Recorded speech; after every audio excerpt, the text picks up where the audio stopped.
Assalamualaikum warahmatullahi wabarakatuh. Perkenalkan, nama saya Azahra Putri Arifin dan rekan saya Nazwa Hayana Nurhaliza. Pada hari ini kami akan mewawancarai perihal strategi komunikasi yang digunakan oleh pihak humas dari PT Bio Farma. Hari ini sudah kedatangan narasumber, Ya, merupakan manajer hubungan eksternal dari Bio Farma, yaitu Ibu Yuni Miansari. Halo Ibu Yuni. Halo Mbak. Bagaimana kabarnya Ibu? Alhamdulillah baik. Alhamdulillah baik. Sebelumnya kami mengucapkan terima kasih banyak atas waktunya ya Ibu. Ya baik Ibu, izinkan kami akan menanyakan beberapa pertanyaan perihal strategi komunikasi yang digunakan oleh pihak humas di PT Bio Farma. Oke, sebelumnya Ibu bisa perkenalkan diri kepada penonton mungkin ya Ibu ya. Ya. Oke, Assalamualaikum warahmatullahi wabarakatuh. Perkenalkan, nama saya Yuni Miansari. Saat ini saya bekerja di Corporate Communication Bio Farma sebagai manajer hubungan eksternal. Terima kasih. Oke, baik. Ibu Yuni, ini ada beberapa pertanyaan yang mungkin bisa dijawab oleh Ibu. Kita langsung masuk ke pertanyaan pertama ya Bu. Bagaimana pola strategi komunikasi yang selama ini Bio Farma terapkan untuk mendukung misi perusahaan, dan bagaimana Bio Farma membedakan pendekatan komunikasi untuk audiens yang berbeda seperti karyawan, pelanggan, pemerintah, mitra bisnis, dan masyarakat umum? Oke. Jadi memang untuk di Departemen Corporate Communication ya, mungkin ini kan penyebutannya beda-beda ya. Ada yang humas, ada yang public relation, ada yang kalau kebetulan di Bio Farma ini adalah Corporate Communication. Di mana memang secara fungsi sama ya gitu ya, cuman memang biasanya penyebutannya beda-beda ya. Nah, untuk di Bio Farma sendiri memang namanya yang menjalankan fungsi humas itu namanya Departemen Corporate Communication. Bagaimana nih strategi yang sudah dijalankan ya? Tentunya kita menjalankan penerapan strategi komunikasi terpadu ya, baik itu komunikasi internal, eksternal, sosial media, dan juga media relation gitu ya. Tentunya memang tadi ditanyakan juga bagaimana pendekatannya ke berbagai audiens yang berbeda ya. Tentunya itu kenapa sih di setiap departemen humas atau korkomnya ada disebut dengan publik internal maupun publik eksternal ya, karena memang pastinya penanganannya berbeda gitu ya. Tools yang digunakan mungkin bisa jadi sama tapi isi pesannya berbeda gitu ya. Tentunya kalau di eksternal kita banyak kepada masyarakat menggunakan media-media seperti press release gitu ya. Kita membuat publikasi ya, baik melalui press release, memaksimalkan konten sosial media. Kebetulan di Bio Farma ini kita punya akun gitu ya, memanfaatkan berbagai akun media sosial namanya Bio Farma ID. Nah, satu juga kita punya akun lagi namanya Live at Bio Farma ID. Apa sih bedanya Bio Farma ID dengan Live at Bio Farma ID? Itu bedanya kalau di Bio Farma memang khusus terkait dengan updating perusahaan ya, reputasi perusahaan. Meningkatkan kan tujuan dari humas apapun itu sebutannya gitu ya, adalah menjaga citra atau reputasi perusahaan gitu. Nah, untuk di Bio Farma ID tujuan utamanya yang mengangkat itu adalah dari keunggulan-keunggulan prestasi perusahaan. Sementara kalau di Live at Bio Farma ini lebih mengangkat sisi humanisme karyawan gitu ya. Ya, jadi karyawan yang punya prestasi gitu ya, baik itu di dalam perusahaan maupun di luar, yang tentunya di saat dia orang tahu itu karyawan dari Bio Farma kan tentunya juga nama Bio Farma juga ikut ini ya, terangkat gitu ya. Terus juga kita punya menjalin hubungan yang baik dengan rekan-rekan media gitu ya, media relationnya jalan. Kita sering ngadain rutin kegiatan media gathering, kita ngundang media gitu ya, kita kasih berita-berita yang terkini tentang Bio Farma gitu ya. Terus juga kadang kita undang medianya untuk datang ke Bio Farma untuk melakukan doorstop atau preskon gitu ya. Kita juga punya kerjasama dengan berbagai media, jadi kurang lebih seperti itu. Oke. Nah, kita lanjut ke pertanyaan selanjutnya ya Bu. Yang pertanyaan selanjutnya itu contoh konkret penerapan strategi komunikasi apa dan bagaimana cara Bio Farma menyeimbangkan strategi komunikasi baik komunikasi komersial maupun komunikasi sosial gitu dalam kesehatan masyarakat. Ya, memang kalau di Bio Farma ini mungkin teman-teman kalau Bio Farma itu kan bisnisnya adalah banyaknya itu B2B atau B2G ya, bukan B2C, karena produknya sendiri adalah produk yang tidak bisa diperjualbelikan bebas ya. Kalau teman-teman misalkan mau vaksin, apakah bisa beli ke apotek? Nggak bisa kan, tapi kita harus ke layanan kesehatan, kemudian baru diberikan produk tersebut oleh tenaga kesehatan gitu ya, bukan yang kita kayak beli makanan atau vitamin yang bebas tanpa resep dokter ya. Kalau vaksin udah harus resep dokter, dan juga cara pemberiannya harus oleh tenaga kesehatan. Nggak bisa nih kita beli vaksin terus lo suntikin gue dong, nggak bisa kan gitu ya. Jadi sehingga memang Bio Farma ini bisa dibilang hanya sekelompok orang yang tahu ya, seperti mungkin tenaga medis gitu ya. Nah, jadi sehingga memang kita yang lakukan adalah pendekatannya itu lebih ke edukasi gitu ya. Sosialisasinya itu sangat soft gitu ya. Kita lebih ke bagaimana sih pentingnya adanya vaksin gitu ya, fungsinya vaksin itu untuk apa, terus keberadaan Bio Farma ini peranannya seperti apa gitu ya. Nah, kita kan yang tadi saya sebutkan, kita juga menjalin hubungan baik dengan teman-teman media ya. Nah, media pun sebenarnya tidak semuanya paham tentang bisnis kita gitu ya. Gimana biar mereka paham bisnis kita? Nggak di media gathering itu kita kasih edukasi sama teman-teman media gitu ya.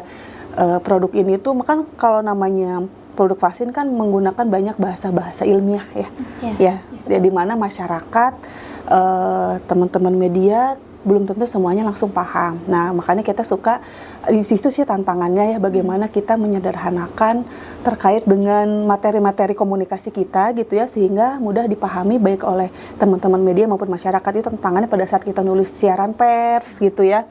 Kita nggak bisa tuh menyamakan pemahaman kita sama masyarakat ya. Kita bikin keren tapi pakai bahasa ilmiah, tapi masyarakat nggak ngerti, buat apa, pesannya nggak nyampe ya.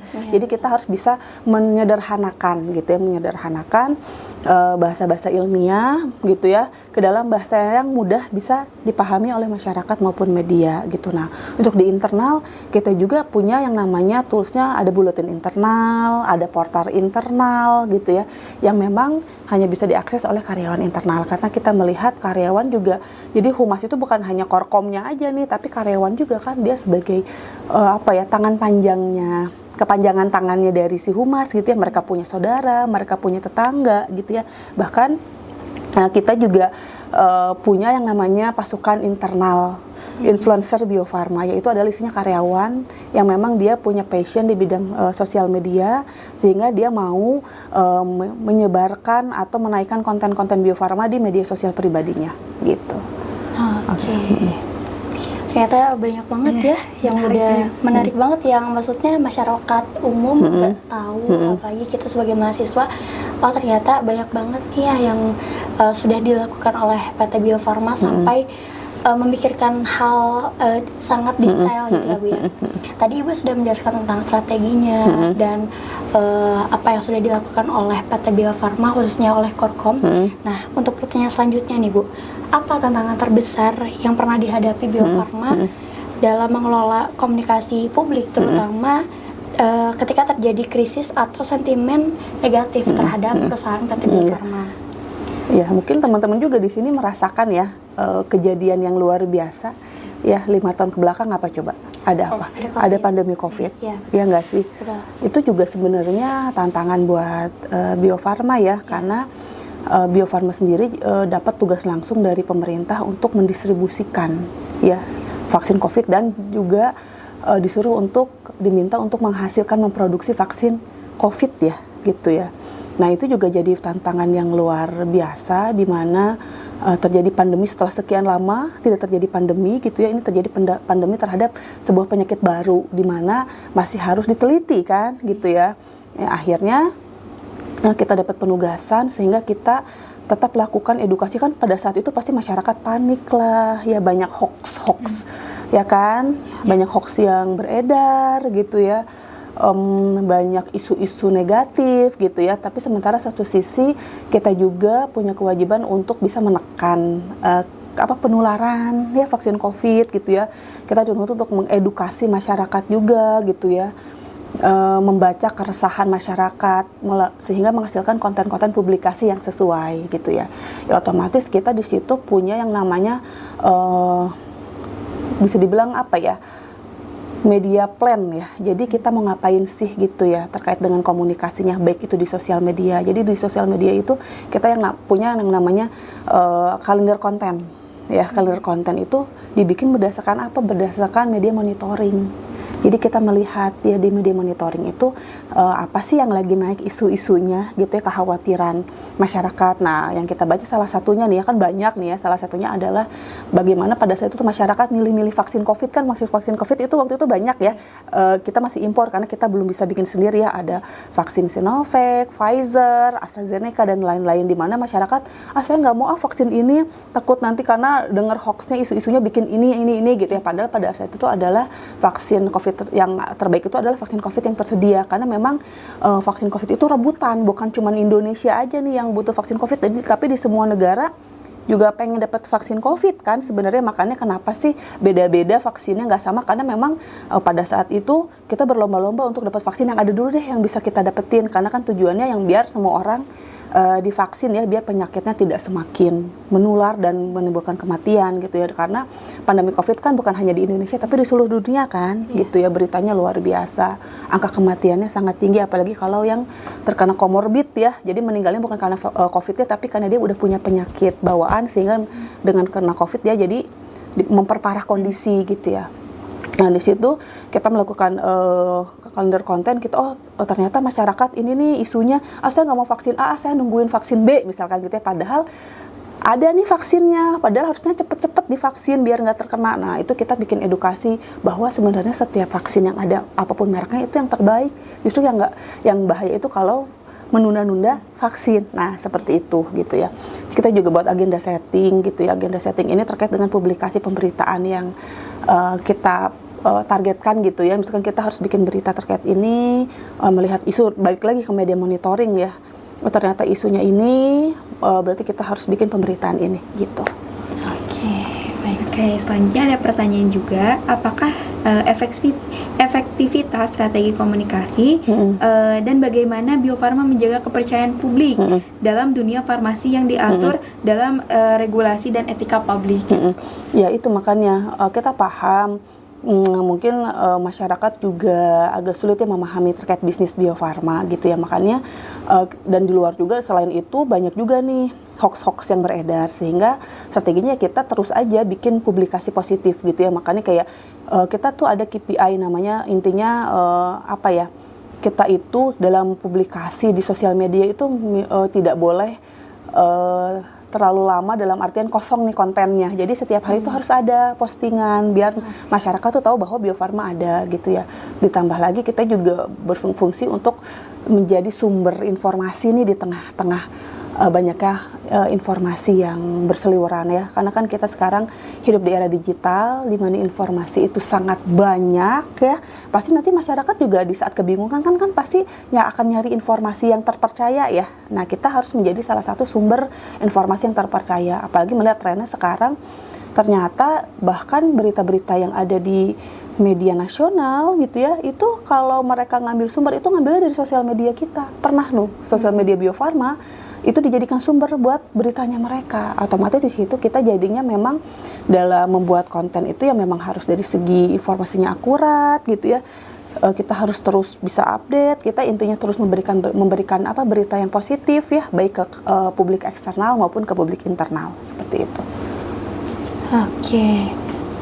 Dari berbagai macam konten dan informasi ya Bu, bagaimana Bio Farma dapat menjaga kepercayaan publik dalam menyampaikan informasi, terutamanya informasi produk ya Bu, seperti harga produk, efek samping produk, atau perbedaan kualitas produk itu bagaimana? Ya, tentunya kan memang ada yang namanya ya, ini juga informasi buat teman-teman mahasiswa, ada pemerintah itu punya Undang-Undang Keterbukaan Informasi Publik nomor 14 ya. Jadi memang setiap badan publik itu harus mengungkapkan informasi.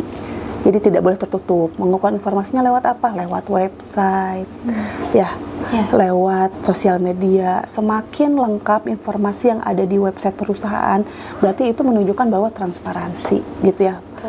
Jadi memang dalam website itu sudah diatur apa aja sih informasi yang harus ditampilkan ya, termasuk itu informasi terkait produk. Nah, kalau harga itu nggak boleh. Harga itu nggak bisa. Harga itu nanti kalau memang diperlukan, ya itu bisa langsung menghubungi si kontak center. Kita juga ada kontak center ya, gitu ya. Apalagi kan kita emang mau langsung beli di apotek kan nggak bisa ya. Kan biasanya kalau harga yang layanan itu nggak cuma produk, tapi ada juga harga layanan yang dimana setiap layanan kesehatan akan berbeda-beda gitu, seperti itu. Oke, nggak kerasa ya udah pertanyaan terakhir ya. Nah, di pertanyaan ini kayak kan banyak banget yang dilakukan Bio Farma gitu dalam mereka menyampaikan pesan atau kayak menyampaikan komunikasinya kepada masyarakat. Nah, dari semua strategi komunikasi yang pernah dilakukan oleh Bio Farma, ada nggak sih Bu yang paling berkesan gitu, berkesan baik gitu? Ya alhamdulillahnya memang kita itu sudah menjalankan gitu ya semua strategi dengan baik yang tadi saya sebutkan, baik yang internal punya toolsnya sendiri yang tadi ya kita memaksimalkan internal influencer gitu ya, di eksternalnya kita sangat memaksimalkan kedekatan dengan media, publikasi yang tanpa henti gitu ya, yang keberlanjutan gitu ya. Kemudian juga yang pandemi ini COVID kemarin sebenarnya juga jadi pelajaran buat kita ya, bagaimana kita menghandle sebuah krisis gitu ya, krisis yang memang berasal dari di luar kita gitu ya.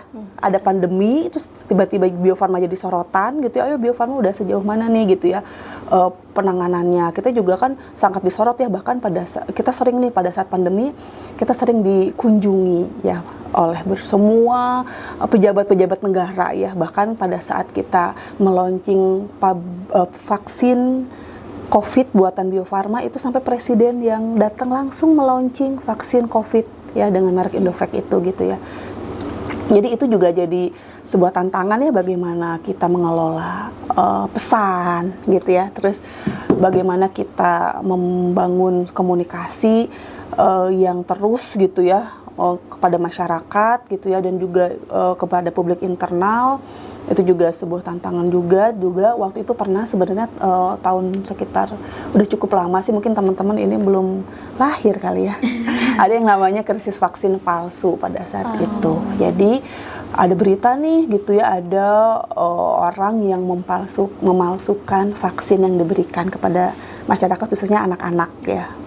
Nah ternyata setelah kan itu dilakukan penyelidikan tuh oleh pihak kepolisian, ternyata memang hasilnya adalah yang dipalsukan itu bukan vaksin buatan Bio Farma, tapi vaksin impor. Ya namanya vaksin impor kan memang dari segi harga akan lebih mahal ya. Nah di situ belajar juga nih bagaimana nih yang menghandle terkait dengan vaksin palsu. Kita satu sisi tidak boleh di saat kita ngomong ke masyarakat, kita ngomong ke media, kita tidak boleh menjatuhkan pihak lain gitu ya, tapi kita berbicara berdasarkan bukti-bukti yang sudah ditemukan oleh polisi, dan bahkan di situ kita bisa krisis itu bisa kita putarbalikan menjadi sebuah berkah, dalam artian apa, kita jadi dikenal gitu ya. Jadi kita dikenal nih, kita bisa punya kesempatan untuk diundang nih sama berbagai media gitu ya. Ada yang banyak yang minta wawancara, ya tinggal kita jelaskan bagaimana Bio Farma itu sebenarnya sudah hadir lebih dari 130 tahun, dan memang berdasarkan hasil penyelidikan vaksin yang dipalsukan itu bukan vaksin produk Bio Farma, dan kita akhirnya bikin edukasi bagaimana membedakan antara vaksin asli dan vaksin palsu gitu ya.